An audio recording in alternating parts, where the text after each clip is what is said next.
Prime Minister made a statement when he spoke at the COP summit, saying that he would propose that India host the next COP2028 summit in 2028, the COP33 summit, excuse me.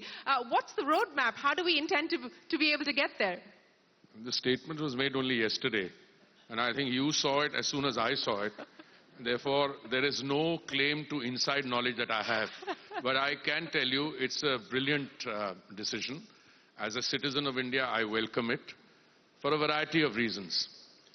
Number one, since the several meetings of the UNFCCC or the COP meetings, India has moved very quickly to reposition itself. I mean, the earlier discourse was about the polluter pays principle, you are responsible, he is responsible. We've now reached a stage where we acknowledge as to whoever is responsible, we also have a duty to our next generation. We've got to leave the planet in a slightly better position than we inherited it. And the rate at which we are going, it's going to be worse. But before we go to COP and what will happen 5 years from now, etc., let me just say that, and something that you quoted Aristotle. Yes. There is something about excellence. I don't know whether Aristotle said anything about it, but the kind of people, leaders of industry that you are honoring here today, they would have made a mark even if they had not been in India, they'd been in any other world. So let's start by applauding that. And now we see the entire ecosystem shifting from, fossil fuel to green, sustainable energy, from traditional polluting ways of doing business to this thing. So I think it's only appropriate that the Honorable Prime Minister has positioned India. I think he's put in a claim for the COP meeting in 2028. I believe there's a process which you have to undergo.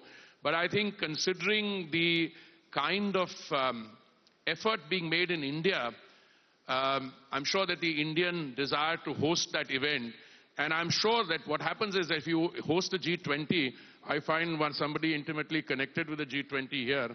He was last seen holding his suit carrier with me in Delhi airport in delayed flights. He just got here.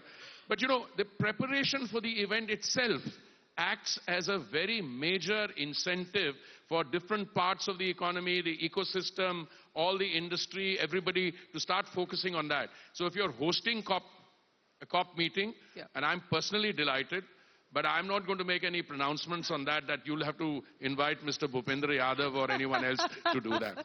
Okay, I won't go down that road, so I won't ask you about future pronouncement, but let me ask you about what you are going to say. You are headed to COP right after this event. No, I keep having changes of plans all the time.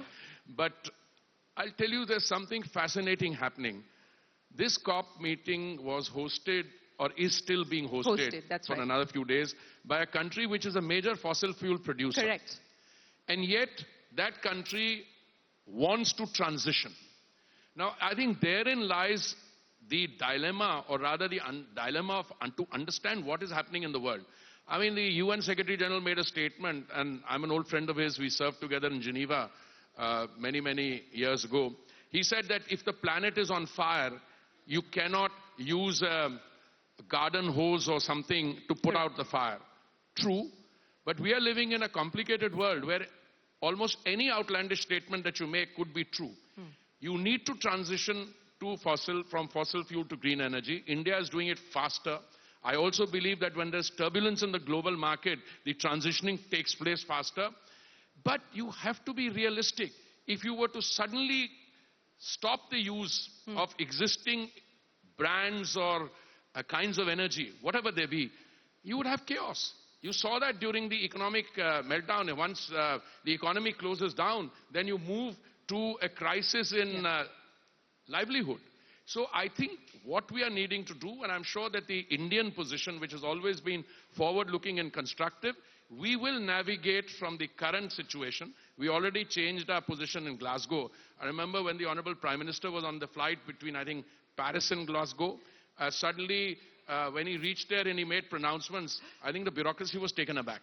Because he said you have to be part of the solution.